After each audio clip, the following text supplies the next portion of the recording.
Hi, Mercy. Nice having you in the house today.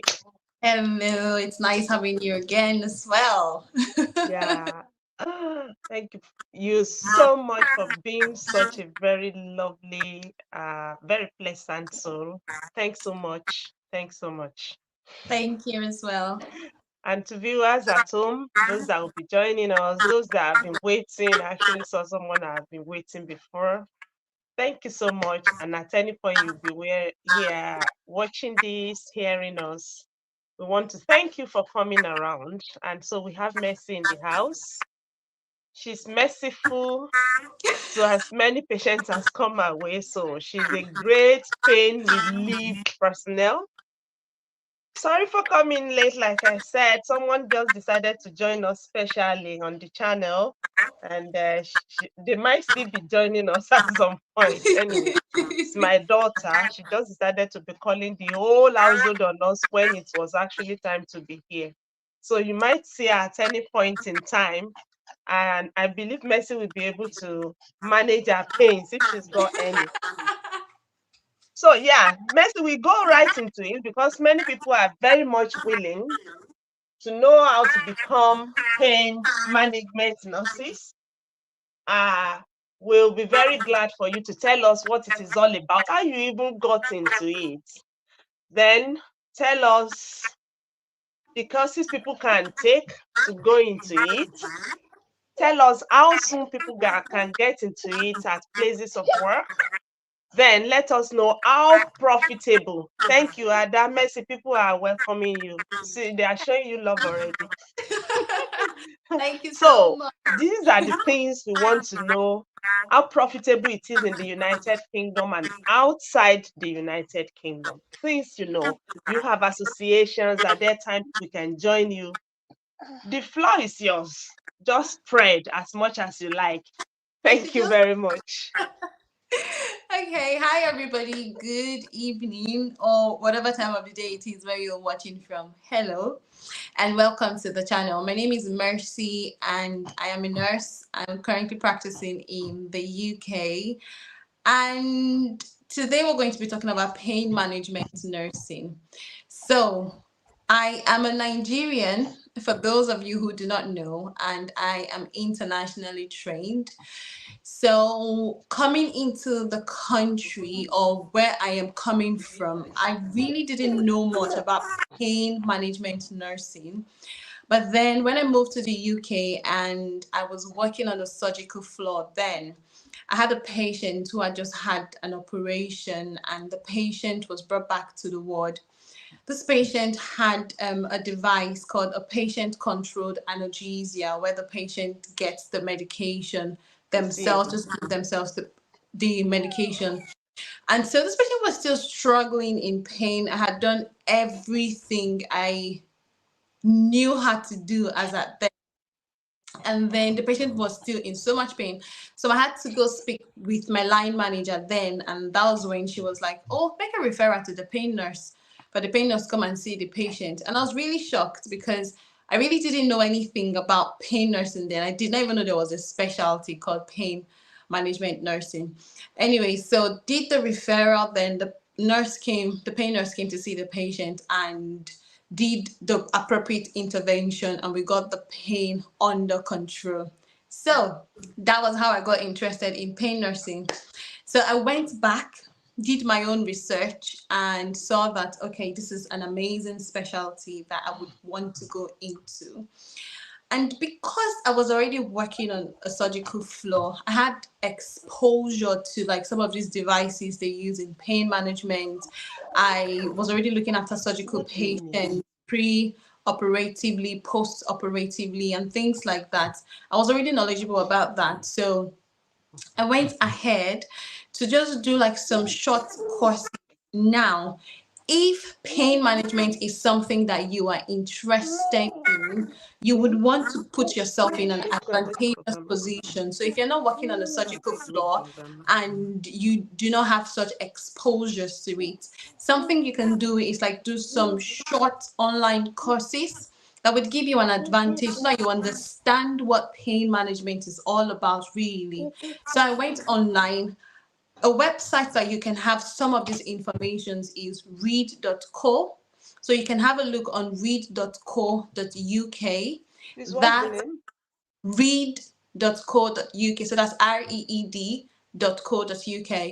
That would give you options, but then bear it in mind that it's a paid online course. You could have a look and see if there are some free versions available, but there is like discounts, so you don't have to pay like a lot of money, and it just exposes you a bit to what pain management is all about. And if you are working on a surgical floor like I was, that's another advantage for you because you're really looking after these patients who go to the theater, come back with devices and things like that. And so when I did that and I was exposed to it, something else that you can do to make you be in an advantageous position is if you're working in a hospital, in a trust, where there is a pain nurse or a pain management department, something you can do is to shadow them. Okay. So that's something I did. I went ahead to speak to that pain nurse that came to see this patient of mine. And then I was like, oh, okay, I'm interested in this specialty. I would want to shadow you so that I know what it is you do on a day to day basis. Just have an experience, basically. So you probably might not be able to do that on the day you are working. You would have to liaise with the pain management team to do that on your off day. So that's a sacrifice that you should be willing to do to help you build your confidence and build your knowledge about pain nursing, really.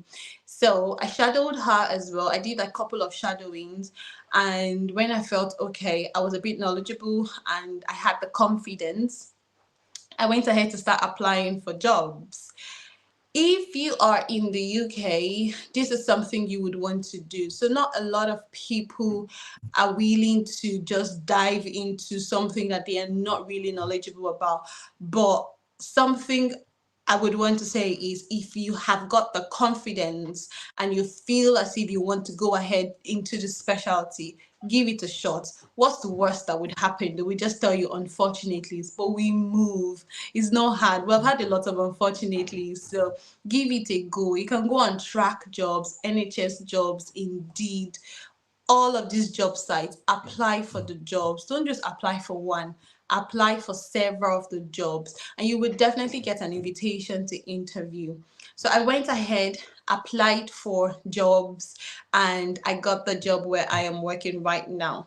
So, as a pain nurse, there are some positions that are as band fives. So, not all pain nurse specialists are band six. There are some entry positions that are band fives. So, you can have a look and see if you don't think you are up for the leadership role yet, you can apply for the band five positions where you would grow gradually in the position as well. So even as a band six pain nurse, you will be trained on the job, you will learn, you will be exposed to different things. So as a pain nurse, there are different aspects of pain management that is involved. There is acute pain and there is chronic pain. So it's not just about it being just one aspect alone. When the patient comes into the hospital, the patient comes in with an acute pain. So if let me just tell you what the differences are. Acute pain is a pain that is less than 3 months, something that just happens suddenly, something that, say you've just had an operation and you come back from the theater, you are in pain, that is acute pain. You've just had a fall and you are in pain, that is acute pain. You're doing your cooking in the kitchen and you cut yourself with a knife, that is acute pain. But then if this pain has been ongoing for like 3 months and above, then it becomes chronic in nature. So that's when it is termed chronic pain because you have done all of the interventions that you would want to do, and that did not help manage the pain then, but the pain has still grown and become worse for 3 months counting and above, then we would call that chronic pain. So people who are in the hospital being treated as had operations and things like that, they are in acute pain. So we do acute pain management. And then people whose pain has been 3 months and counting and ongoing, they are in chronic pain. So we do chronic pain management. So we've got like a chronic pain clinic where these people come on and are being seen in the clinic as outpatients. Okay, so that's the difference. Acute pain is inpatient in the hospital. Chronic pain, outpatient. That's where they are seen. In the hospital, under acute pain management, people are being looked after for pain management with devices. So you could use a patient controlled analgesia, that's a PCA. People usually have devices like rectal sheets, catheters, ambient pumps, fuses. There are quite a lot of devices that I'm sure most of you would not be knowledgeable about. So I will just term all of them as devices that they use in pain management. This is something that you would be trained on. Okay, so it's not something that you need to say, oh, I need to know this and I need to know. Calm down, no fear. This is something that you will learn on the job, and that's something I'm really appreciative about, because there are some things that I didn't know and I learned it on the job. So you will learn on the job. Nursing is a continuous process. You learn every day. So you will learn on the job, okay? So with the devices, you will learn how those devices work, what you need to do, epidural pumps. People who have epidurals, you will learn how to use the machine, how to operate it really. And then for chronic pain, we do injections, we do lidocaine infusions, we do Qutenza patches, TENS clinic. So we do something called a nurse-led clinic. So I run some nurse-led clinics to help manage pain. And then the complex ones like the injections and trigger points and things like that, our pain consultants do that. So we have a team in the pain management where you have pain consultants, you've got pain nurses, you've got pain pharmacists, we've got advanced pain practitioners, we've got psychologists. It's a team where you have multidisciplinary teams involved. So everybody come together, rub minds to make the right decision. What else do I need to say about pain management? What was the other question you asked again, Mentor Shadi? I think I've been rambling a lot. No, you just caught every one of us on, and we kept going on with you. Yeah, Okay. I asked you how you got into it, the courses people can take into, Mm-hmm. and then progression, then the Oh, profitability. okay. Progression wise, like I said, not everybody gets a pay management job as a band six. Most of the roles are band six roles here in the UK. But there are some band five pain management nurse roles. So if you see that, give it a shot. Don't just say, oh, I have to be a band six, I have to be band six. There are some band fives that you think that you can apply for. Apply for it.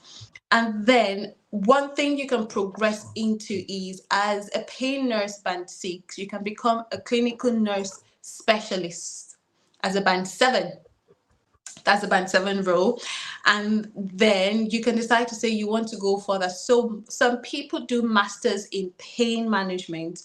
You can do that. It is not compulsory, but if you want to have more certificates to your name, you can do that. It's some of the job requirements will tell you that you need to have masters in pain management to be able to achieve this role, or some will tell you you need to have an experience of certain number of years before you can be employed onto this band. So have a look into that. You can decide to do that.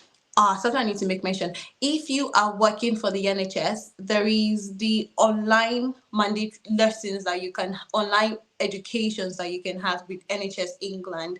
They have got a pain module that you can have a look at. So have a look at that. That would give you more exposure as to what pain management is about. So career wise, it is really profitable because you can grow from there. You can even decide to say you want to do advanced nurse practitioner role. So you go back to school and do a master's as an advanced nurse practitioner and specialize in pain management. So that's what people, that's how you can grow in pain management, and then become a band 8A, band 8B, become a band 9, and just grow like that. So there's career progression. Profitability wise, it is something that once you have the knowledge, you can apply to other countries. So Mentor Shade knows about Australia. They have said pay management in Australia is very, there's plenty money involved. So it is something that Yeah, you would want. I actually have a colleague who's got someone special in who is a pain management nurse in Australia, and they do talk about how beautiful it is with that person's wallet. Exactly. So it Yeah, is something you want to have a look at. The practices might just be a bit different from country to country, but the basic foundation would be the same. I don't think there is any difference between the UK or Canada and Australia and the US. Basic information will be the same. It might just be advanced knowledge and advanced things that you would have to learn on the job and grow as well. So it is really profitable because as a pain nurse, every day I go to work, I would tell you, I have met a lot of people that intervention wise, you just bring joy, you just bring yeah. happiness to people because you help relieve them of the pain that they are experiencing, and they thank you every day. They thank you. So it is something that if you think you're going to get job satisfaction from, and if you're like a people person, this is something you would find really, really beneficial. So I would encourage you to give it a go. Okay, thank you. Thank you so much for inviting us into your field.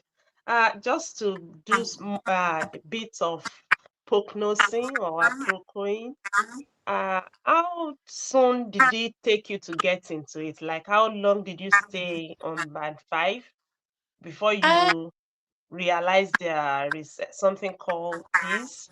And from the moment you realized and you desired to have it, how many days or weeks or months did it take you to practice and shadow people before you uh, got the job?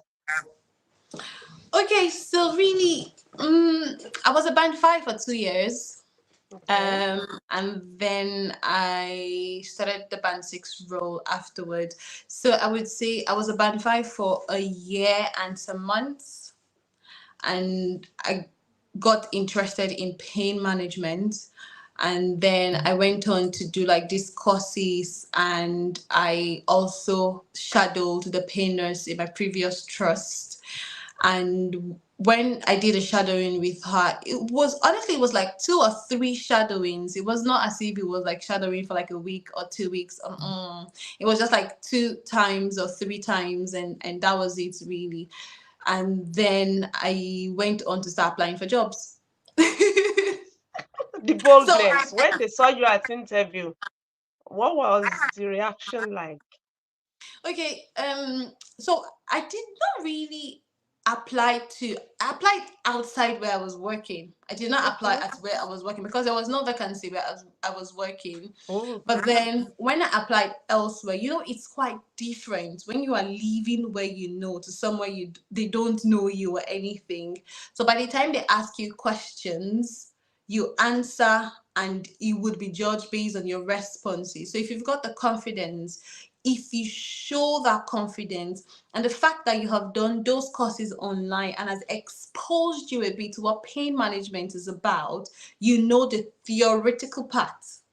Do you get where I'm coming from? So you are combining both the theory and the practical that you have seen.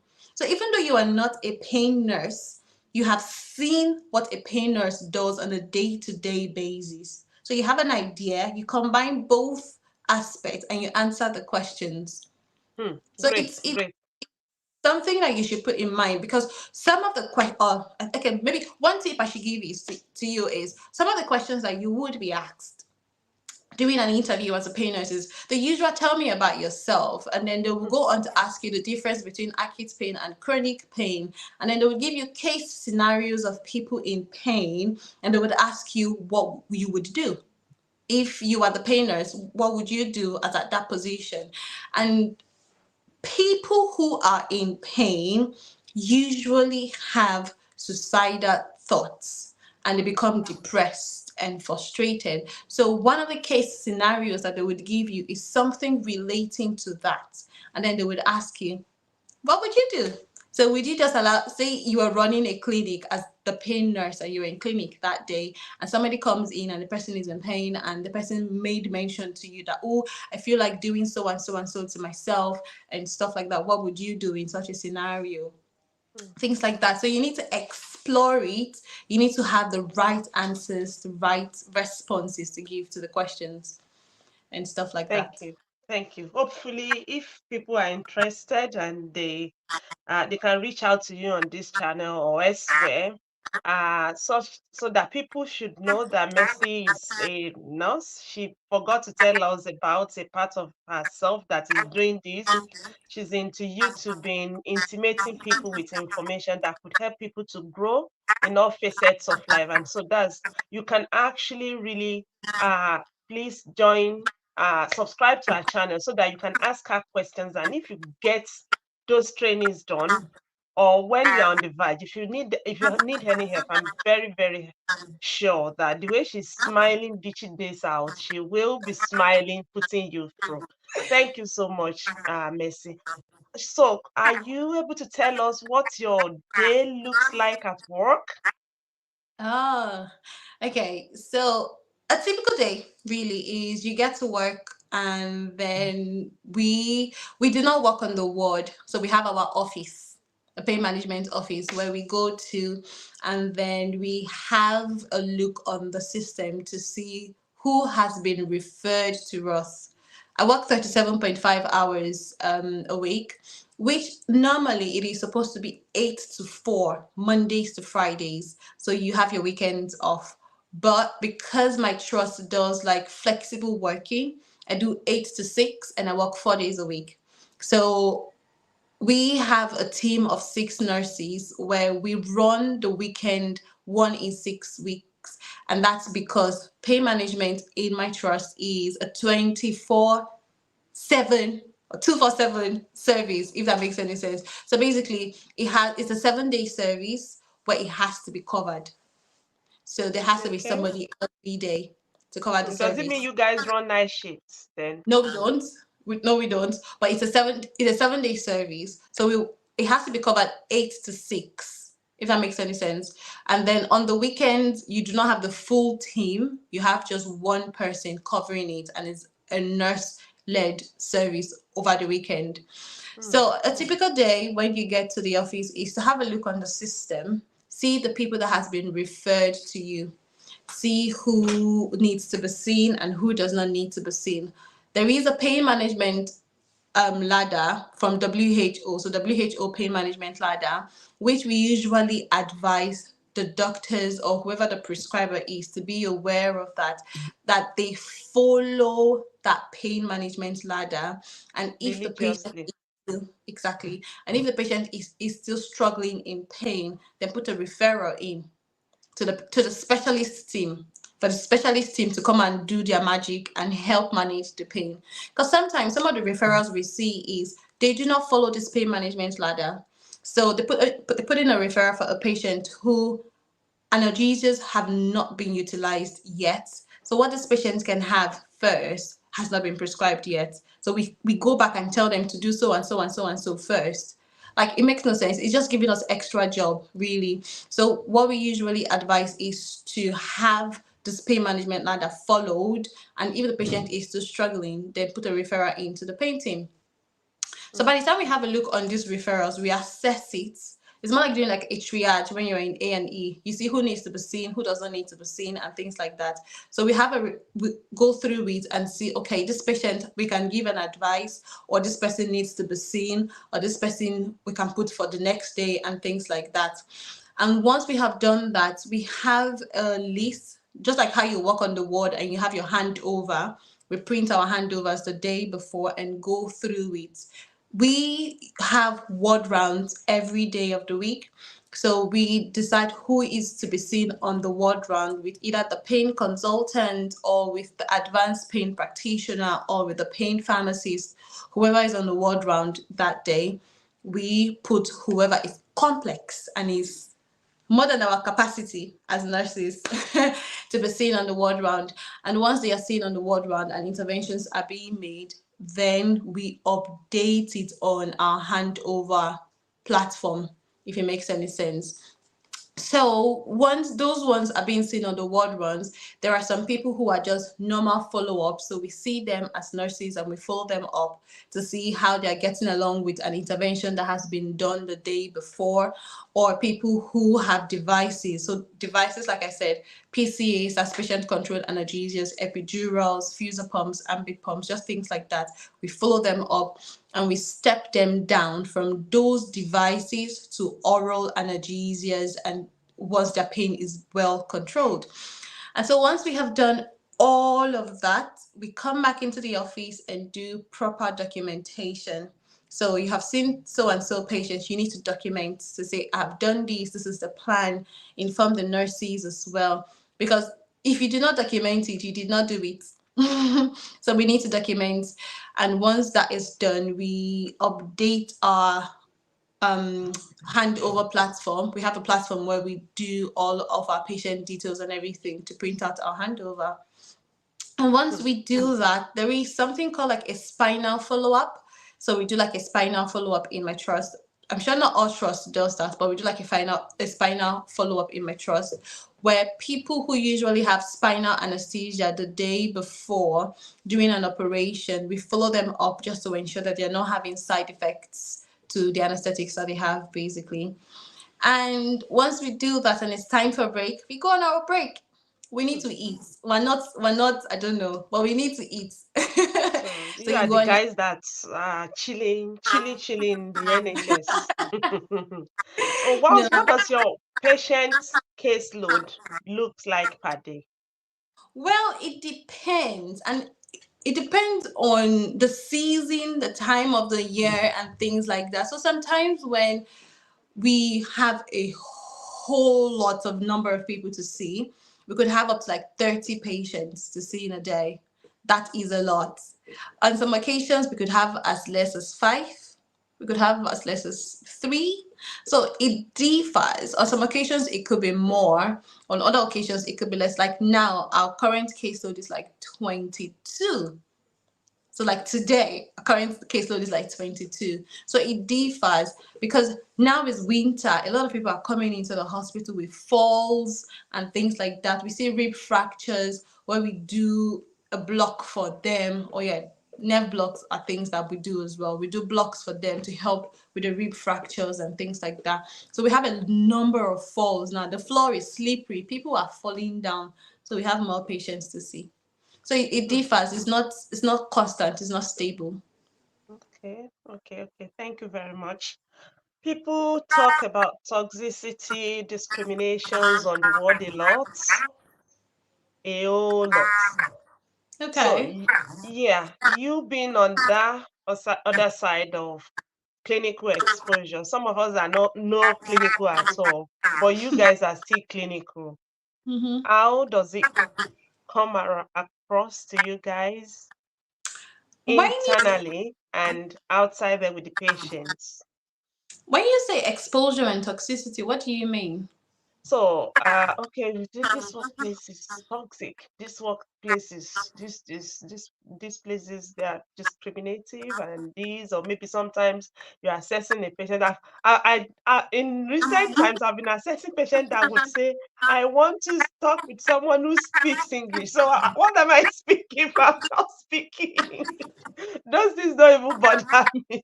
Well, Or someone you yeah. keep repeating whatever you've been telling you keep repeating, telling them, but they are telling you they do not understand. You actually know they want to be rude. Some are Uh, quite genuine, especially if they are aged, and they couldn't. No way. You will struggle. Those I'll just make my notes and pass to someone else. I'm always very happy. Even when you are still taunting me with, you can't hear me. Now, but there are some places that people go to and you see that they are not welcoming to others.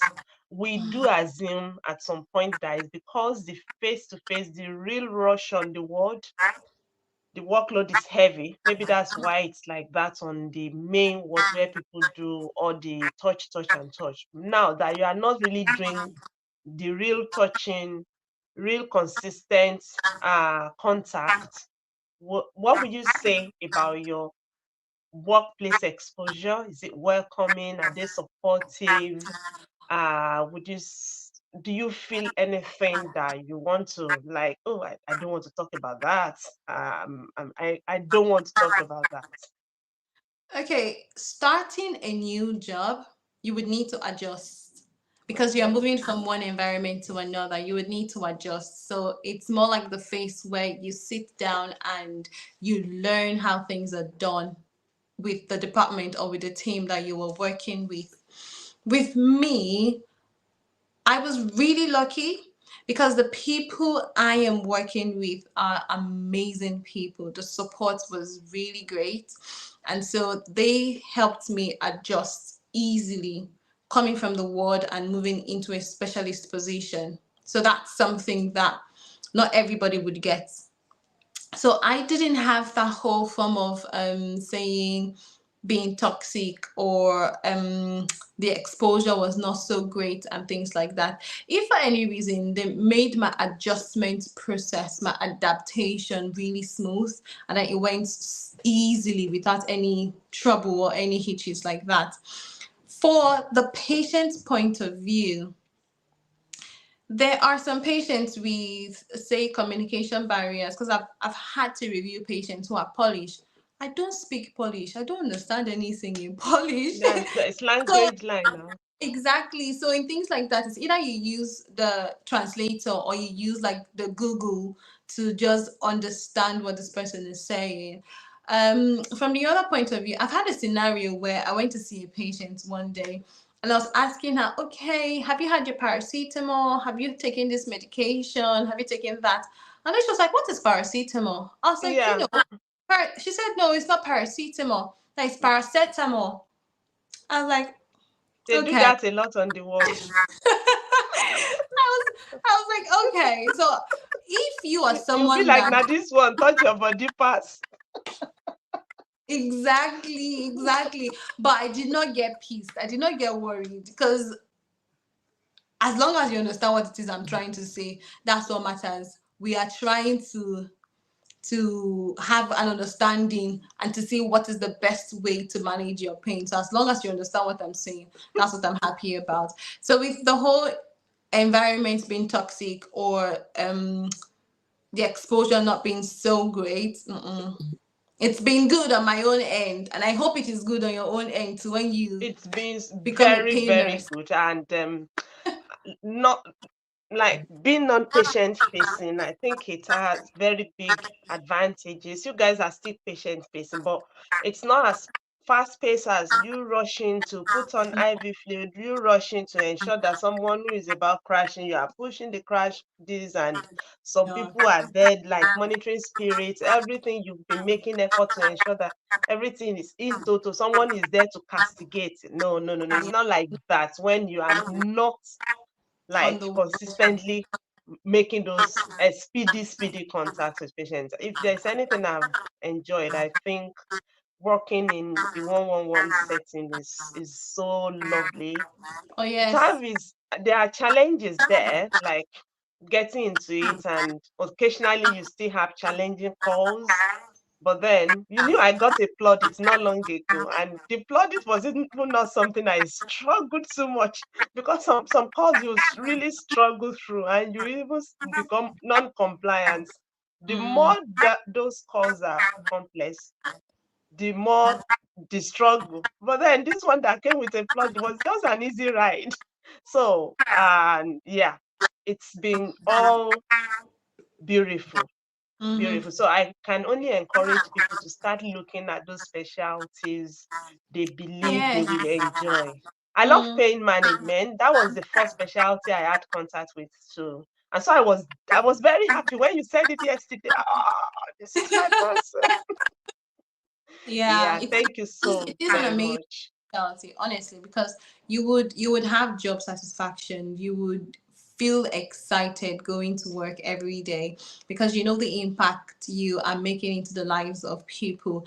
Everybody has pain one way or the Mm, other. If it is the pain that you agree to that you are in pain, or even the one that is just in the background that you're not agreeing that the pain is there for it to limit your activities of daily living.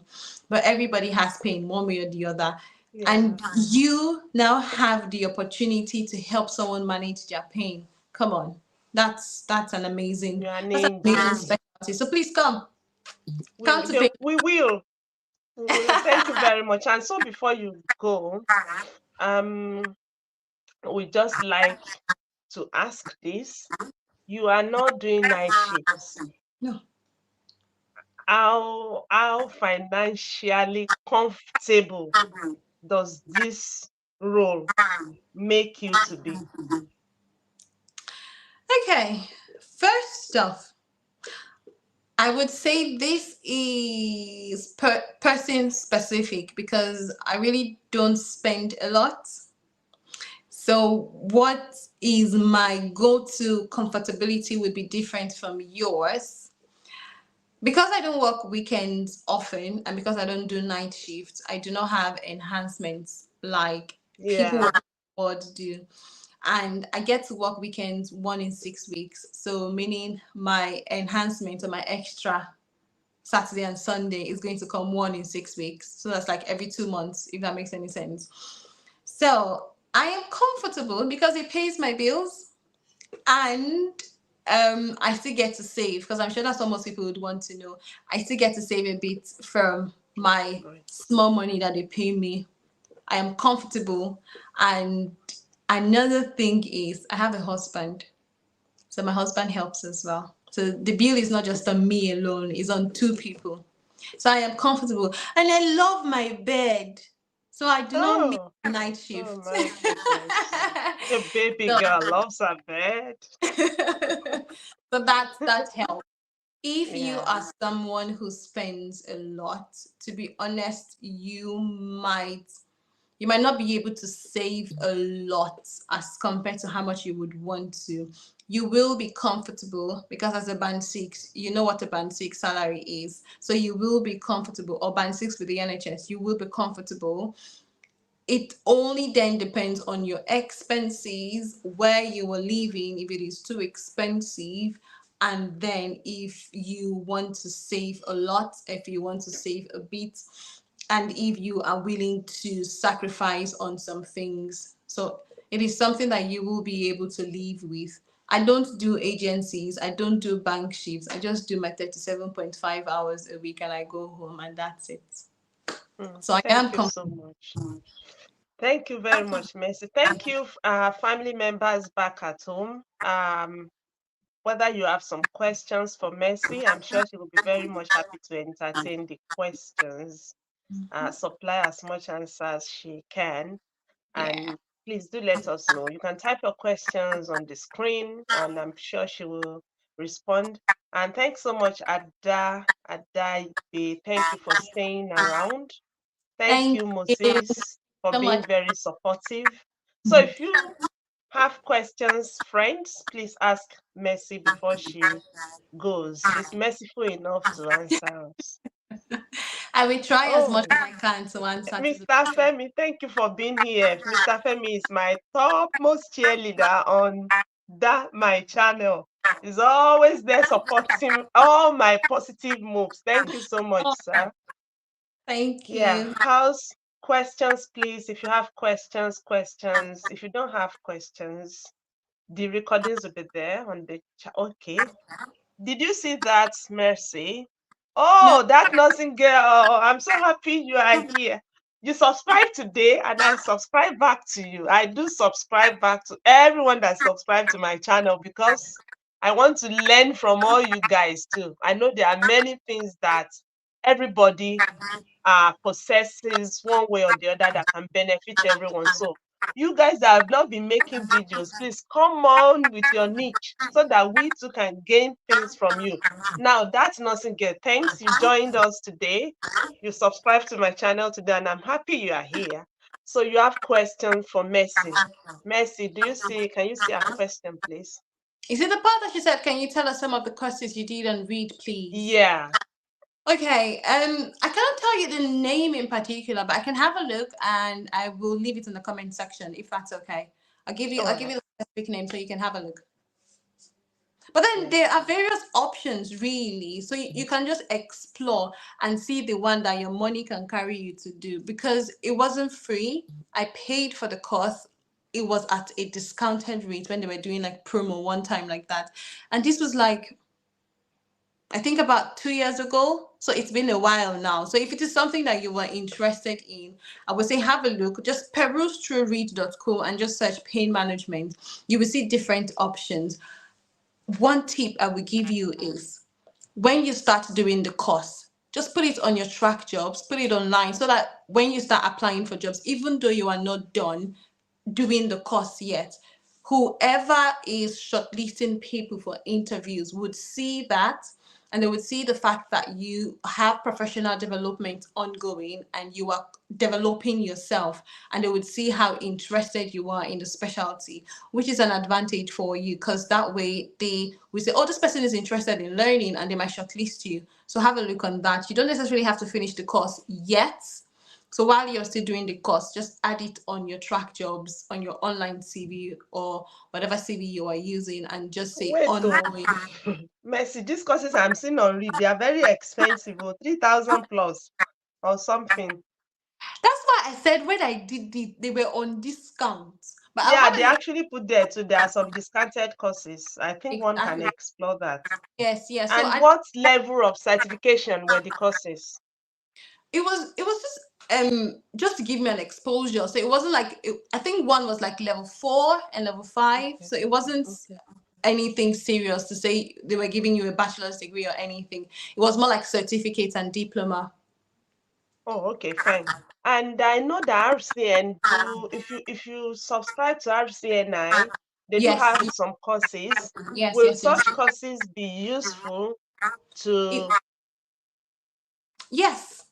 Well, I would say it will be useful because you would have the knowledge and that's professional development for you. And another thing with RCNI is some of them have CPDs, so CPD points and CPD hours. So that's a greater advantage for you because by the time you are doing your revalidation and everything, you have accrued that together to help you. Thank you. Mommy Rose, thank you so very much for being here. Thanks for always being supportive of my dream. Mommy Rose is my husband's senior sister, and she's Oh, always there to support all my positive moves. And oh, so thank you. that nursing girl still put something here for us. And Just the like question is, I was supposed to do a PGD course in pain management, but the cost was too much, about 5K.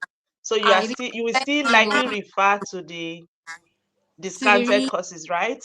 yes, it is expensive because um I've seen PGD courses that are like for 8K, 9K, and thereabouts. So if it is something you want to do, the good thing about the postgraduate diploma is it can advance into a master's. Okay. So you can decide to say you want to advance that into a master's and continue in that and have a master's degree in pain management.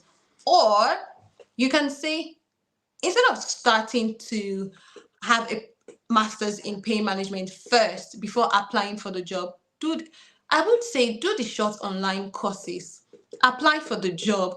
You probably might be employed in a team that are willing to sponsor your master's in pain management. That's something you should have at the back of your mind because if they are willing to do that for you, it saves you the cost. You don't have to spend that money and then you have the experience, you have the certificate at the end of the day. So do the short online courses for a start and start applying for jobs. Don't wait, don't delay. And by the time you get the job and you are working, you can discuss with your line manager and discuss with your whoever is in charge of the team and just say, okay, this is what I want to do. This is what I want to achieve in the next 1 year or in the next 2 years and stuff. There are some universities that do short courses on pain management as well.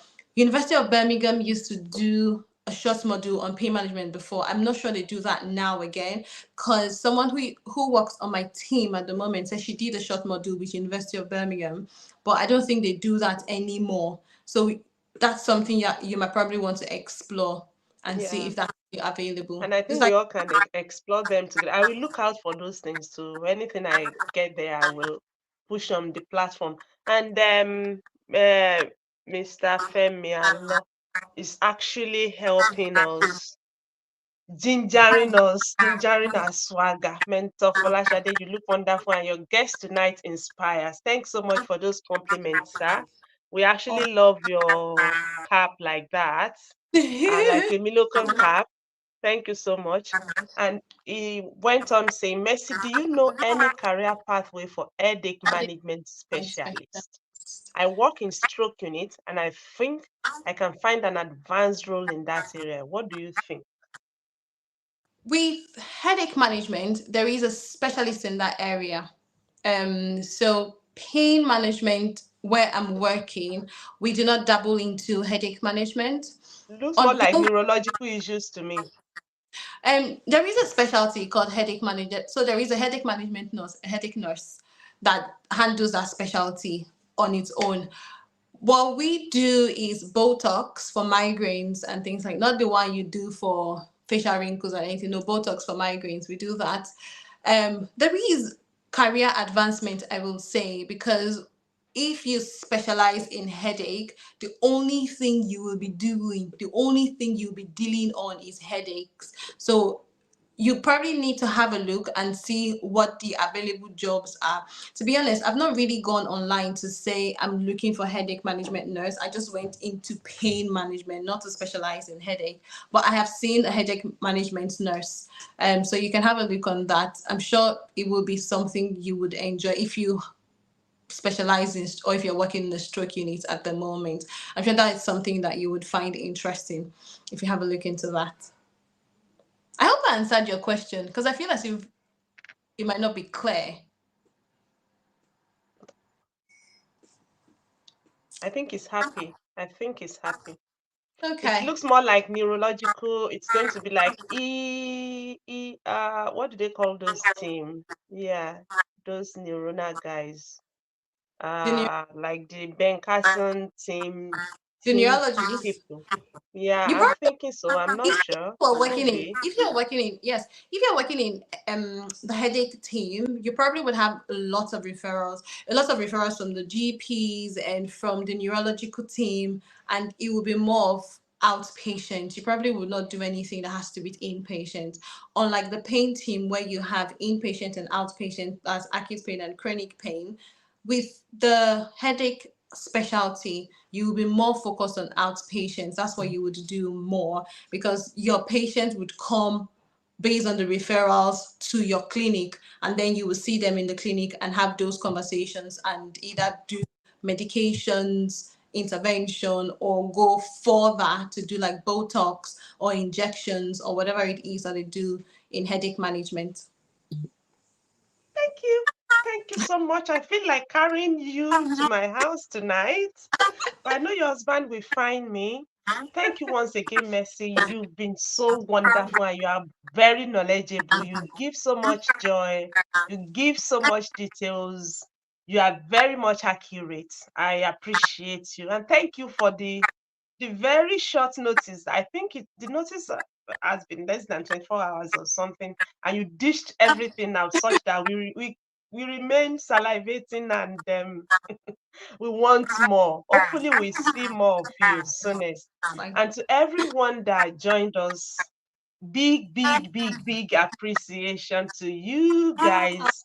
so much Yeah, all. and please don't forget to subscribe to both our channels. I'm someone who is always very passionate about the comfort of my professional colleagues, nurses, especially yeah, I want us to keep advancing too. Let's not stay at any stage that we where we are. Let's move on. Over there is always space. There are always spaces up there. Oh It's yes, just, yeah, yes. very much available for us to fly without even touching bodies. Thank you very much. Thank you, that nursing girl. I appreciate you. I so much love your face on your channel. Please start doing something for us. We'll be happy to have you dish out the stuffs you are made up of. Thank you, Mr. Allo. I've been begging this Baba to give us something because he's quite knowledgeable about migration and he keeps exploring. Mommy Oh, Akande, I appreciate. Thank you for giving me home to thrive in. I appreciate. Thanks so much, Opeyemi Ogunsusi. I appreciate your presence and Ada.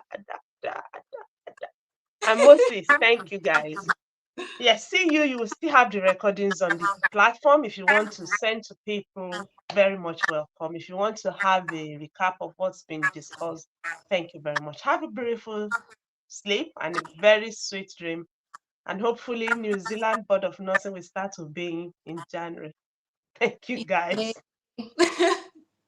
Have a good night, everybody. In case you've got Have any a good questions, night. just leave it in the comment section and I'll answer them. Yeah. Thank you. Bye. Bye, Messi. See Bye. you again. Bye, friends. I appreciate you all. I miss you guys.